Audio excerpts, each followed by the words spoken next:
ಉಡುಪಿ ಜಿಲ್ಲೆಯಾದ್ಯಂತ ಬೀಳ್ತಾ ಇರುವಂತಹ ಮಳೆ ಕಡಿಮೆಯಾಗುವಂತಹ ಲಕ್ಷಣನೇ ಕಾಣಿಸ್ತಾ ಇಲ್ಲ. ಇನ್ನು ಶಾಲೆಗಳ ಪುನಾರಂಭಕ್ಕೆ ಎಲ್ಲ ಸಿದ್ಧತೆಗಳು ಸಹ ನಡೀತಾ ಇದೆ. ಹೀಗೆಯೇ ಮಳೆ ಮುಂದುವರೆದ್ರೆ ಮೇ 29ಕ್ಕೆ ಸರ್ಕಾರಿ ಶಾಲೆಗಳು ಉಡುಪಿ ಜಿಲ್ಲೆಯಲ್ಲಿ ಆರಂಭ ಆಗೋದು ಕಷ್ಟ ಸಾಧ್ಯ.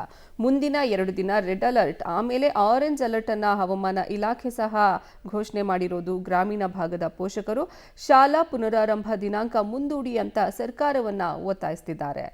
ಈ ಬಗ್ಗೆ ನಮ್ಮ ಪ್ರತಿನಿಧಿ ದೀಪಕ್ ಜೈನ್ ನಡೆಸಿರುವಂತಹ ಗ್ರೌಂಡ್ ರಿಪೋರ್ಟ್ ಇಲ್ಲಿದೆ.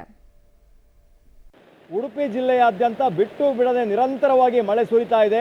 ಈಗಾಗಲೇ ಇನ್ನೂ ಕೂಡ ಮುಂಗಾರು ಮಳೆ ಆರಂಭಕ್ಕೆ ಮುಂಚಿತವಾಗಿಯೇ 7-8 ರೆಡ್ ಅಲರ್ಟ್ಗಳನ್ನು ಜಿಲ್ಲೆಯಲ್ಲಿ ಹಾಕಲಾಗಿದೆ. ಅದರ ಜೊತೆಗೆ ವಿಪರೀತವಾದ ಮಳೆ ಮುಂದುವರಿದೆ ಅನ್ನುವಂಥದ್ದು ಸೈಕ್ಲೋನ್ ಎಫೆಕ್ಟ್. ಈ ಹಿನ್ನೆಲೆಯಲ್ಲಿ ಸರ್ಕಾರದ ನಿಯಮದ ಪ್ರಕಾರ 29ನೇ ತಾರೀಕಿಗೆ ಶಾಲೆಗಳು ಆರಂಭ ಆಗಬೇಕು ಅನ್ನುವಂಥದ್ದು. ಆದರೆ ಸದ್ಯಕ್ಕೆ ಚರ್ಚೆ ಆಗ್ತಾ ಇರುವಂತಹ ವಿಚಾರ ಏನು ಅಂತಂದರೆ 29ಕ್ಕೆ ಶಾಲೆಗಳು ಆರಂಭ ಆಗ್ತವ, ಅದು ಕೂಡ ಈ ಥರ ವಿಪರೀತ ಮಳೆಯಲ್ಲಿ ಶಾಲೆ ಆರಂಭ ಬಹಳ ಕಷ್ಟ ಅನ್ನುವಂಥದ್ದು ನಾವು ನೋಡ್ಬೋದು. ಗ್ರಾಮೀಣ ಭಾಗದ ಅದು ಕೂಡ ಕುಂದಾಪುರ, ಉಡುಪಿ ಭಾಗ, ಕಾಪು ಈ ಪರಿಸರದಲ್ಲಿ ಬಹಳ ಗ್ರಾಮೀಣ ಪ್ರದೇಶಗಳು ಇರುವಂಥದ್ದು.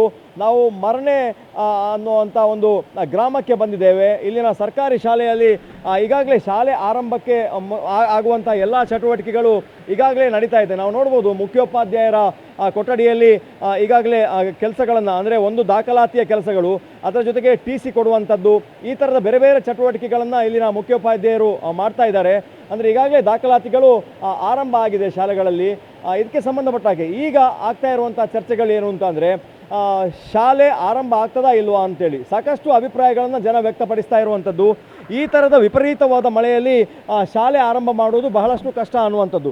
ಯಾಕಂದರೆ 29 ತಾರೀಕಿಗೆ ಇನ್ನೂ ಕೂಡ ಜಿಲ್ಲೆಯಲ್ಲಿ ಆರೆಂಜ್ ಮತ್ತು ರೆಡ್ ಅಲರ್ಟ್ಗಳನ್ನು ಹಾಕಲಾಗಿದೆ. ಈ ಸಂದರ್ಭದಲ್ಲಿ ಶಾಲೆ ಆರಂಭ ಮಾಡುವುದು ಬಹಳಷ್ಟು ಕಷ್ಟ ಅನ್ನುವಂಥದ್ದು. ಅದಕ್ಕಿಂತ ಪ್ರಮುಖವಾಗಿ ಖಾಸಗಿ ಶಾಲೆಗಳು ಆರಂಭವಾಗೋದು ಅದು ಜೂನ್ 2ನೇ ತಾರೀಕಿಗೆ. ಹಾಗಾಗಿ ಶಾಲೆ ಆರಂಭವಾದರೂ ಕೂಡ ಇಲ್ಲಿ ಮೇಂಟೈನ್ ಮಾಡೋದು ಬಹಳಷ್ಟು ಕಷ್ಟ ಅನ್ನುವಂಥದ್ದು ನಾವು ನೋಡ್ಬೋದು.